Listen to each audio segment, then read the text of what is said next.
Okay, so today we were diving into Alan Watts, Okay. and I think Interesting. this will be a fun one. Yeah. This is one of those figures where I feel like a lot of people have maybe heard the name Right. or like maybe seen a quote or two. Yeah, like on Instagram or something. Exactly. Yeah. But might not actually know a ton about his background or like the context for his work. Yeah, definitely. I mean, he's one of those thinkers who got really popular kind of later in life, Hmm. and his ideas have really resonated with a lot of people. Yeah, and he's one of those people that are really hard to like put in a box. For sure. Like he was super influential in bringing like Eastern philosophy and Zen Buddhism to the West, Right.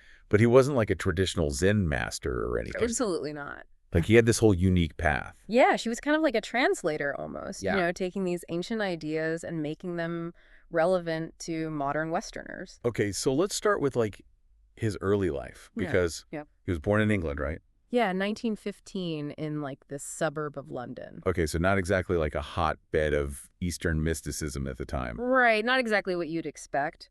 But even as a kid, he was drawn to this like Eastern art and philosophy. Really? So there must have been something that just kind of sparked his curiosity. Yeah, and there are these stories about him like as a teenager writing to the London Buddhist Lodge and like devouring books about Eastern religion. Wow, so he was already like seeking out this stuff on his own. Oh yeah, totally. Even with like a pretty traditional English upbringing, he was drawn to something different. So the London Buddhist Lodge, that's kind of a key piece of this puzzle, right? Huge, yeah.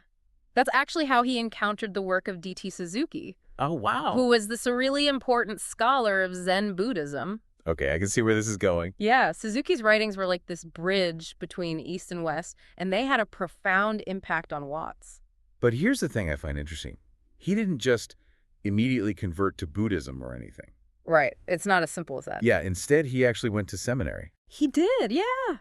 He even became an Episcopal priest for a while. Why? So he was like trying to reconcile these Eastern ideas with his own Christian upbringing? Exactly. And this is really crucial to understanding Watts. He wasn't about just swapping one dogma for another. He was searching for something deeper. Absolutely. He was after this like universal truth that went beyond any one religion. And that's something that I think really resonates with people even today. Oh, for sure. Like this idea that there might be common threads connecting all these different spiritual paths. Hmm. Okay, so we've got Watts the priest, but I'm guessing that didn't last forever. You're right to guess that. It was definitely a detour on his path. So what happened? Well, he eventually realized that institutional religion, no matter what kind, just wasn't really jiving with his own personal philosophy. I can see that. Yeah, like he came to feel like it was too restrictive, Yeah. too dogmatic. Right. Yeah. He was more interested in this kind of like fluid, mystical approach to spirituality. Okay, so that's when he kind of breaks away from organized religion and starts to develop his own unique voice. Exactly. And it's around this time that California comes calling.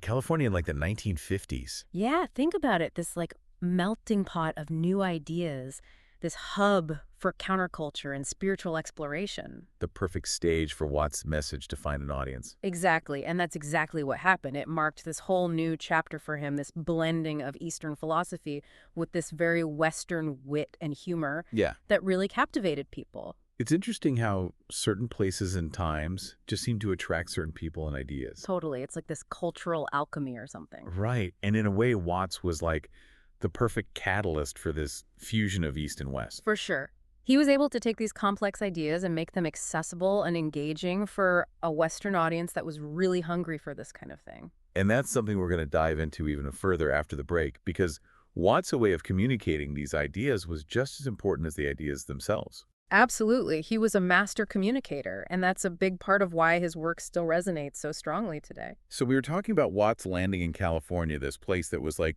primed for new ideas. Yeah, it's almost impossible to overstate how radical his ideas seemed back then. Right. Like most Westerners had probably never even heard of Zen Buddhism at that point. Exactly. It was this whole other universe of thought. So how did he manage to take these ancient teachings and make them click with a modern audience? Well, that was his genius. He was like this incredible translator. How- He could take these really intricate concepts from Zen and Taoism and explain them in a way that just made sense. and not just make sense, but like make them relevant to people's lives. Exactly. Like, he wasn't just lecturing about some abstract philosophy. Right. He was connecting it to the everyday human experience. Exactly. Like, think about this idea of living in the present moment. Okay. Something we all struggle with, right? Oh, yeah, totally. Our minds are always racing, thinking about the past or worrying about the future. And it's like, we're never really fully here. And Watts talked about this constantly, but he didn't just say, like, oh, you should empty your mind and be present. Right, because that's, like, impossible. Exactly. He said it's more about, like, really paying attention to whatever you're doing right now.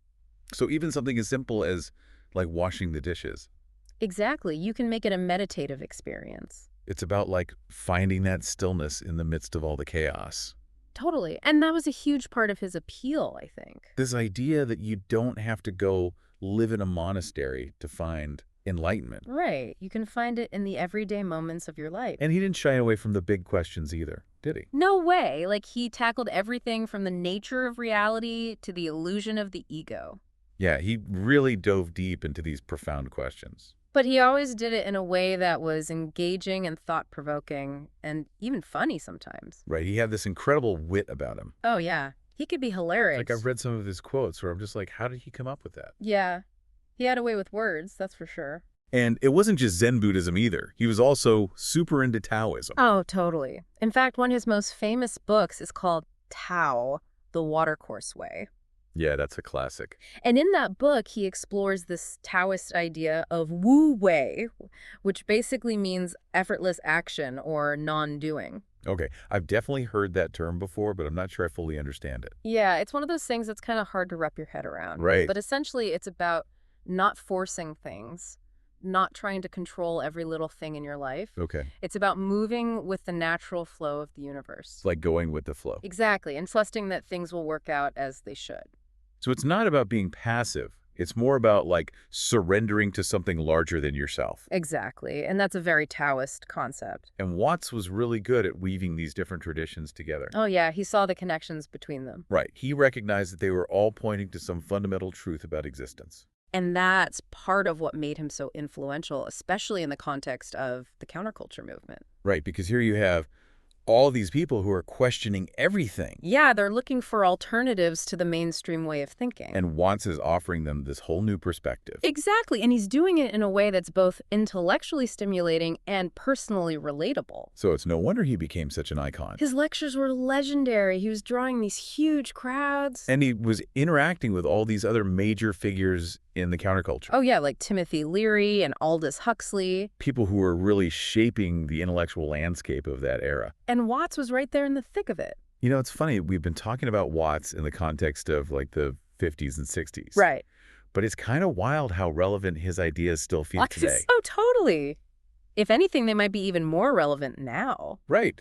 It's like he was speaking directly to our modern anxieties. Yeah, exactly. Yeah. Like, think about it. We're constantly bombarded with information. Oh my God, yes. There's this pressure to be constantly doing, achieving, optimizing. And it's exhausting. It really is. And then we have social media comparing ourselves to everyone else. Don't even get me started on social media. It's like this recipe for anxiety and dissatisfaction. And then Watts comes along and he's like, hey, maybe the answer isn't trying to keep up with all of that. Exactly. He's like, what if instead of chasing some external goal, Yeah. we focused on finding peace and contentment within ourselves? Right here, right now. Exactly. And that's something that I think really resonates with people today. Oh, absolutely. Because so many of us are searching for that. That sense of presence, that sense of peace. Yeah. And Watts offered a path to get there. Okay, so what would you say is the most important takeaway from Watts' work? Like, if someone is just discovering him for the first time, what's the one thing they should really try to remember? That's a tough one. But I think it might be that idea of really truly living in the present moment. Because our minds are always somewhere else, right? Always either dwelling on the past. Or worrying about the future. Exactly. And Watts was constantly reminding us to come back to the now. To appreciate the beauty of this moment. Because this moment is all we really have. And it's so easy to forget that. It really is. But it's like he's giving us permission to let go of all that baggage. The regrets, the worries, the what-ifs. And just be present with whatever is happening right now. And that's where we find true peace and joy.